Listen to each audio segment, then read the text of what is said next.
तुम्हारों को जानबूझ के ऐसे बैठा लोगे या तुम्हारों से ऐसे बात कर रहे हैं कि अपन वो बच्चों को पढ़ाने हैं। तुम्हारों को भी मालूम है शिक्षा कितनी जरूरी है। खास तौर पे देखो अपन ग्रामीण क्षेत्र है तो बालिका शिक्षा को अपन ध्यान नहीं देता है, जबकि हम आपको चाहते हैं कि बालिका शिक्षा को भी आगे बढ़ाओ। और सरकार बहुत प्रोत्साहन दे रही है, बहुत मतलब बालिकाओं के लिए बहुत ज़्यादा सुविधाएं भी दे रही है।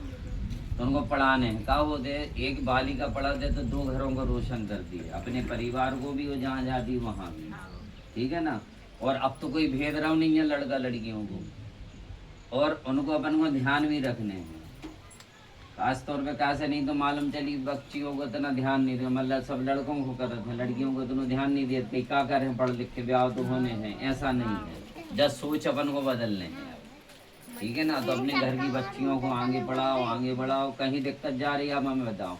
हम सीएम राज में पदस्थ हैं यहीं संदीपनी स्कूल में, बालिका शिक्षा को विशेष प्रोत्साहन अपन दे रहे हैं और ग्रामीण क्षेत्रों को और दे रहे हैं।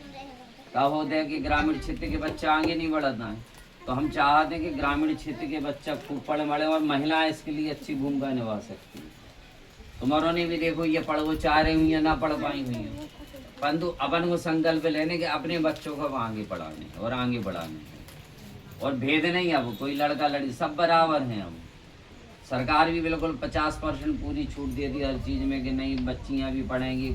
और देखो अब यदि पेपर पढ़ रही हो तुम्हारे तो छोटे छोटे देहात से कितनी बड़े बड़े पदों पे लोग जा रहे हैं।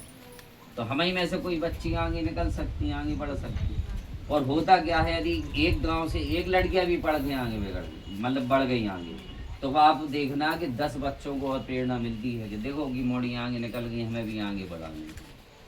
इसलिए आप लोगों को जो विशेष चर्चा करी जा रही है, ठीक है ना। तो धन्यवाद, हमें ये बात समझ में आई हुई है तुम्हारी, अच्छा है ना।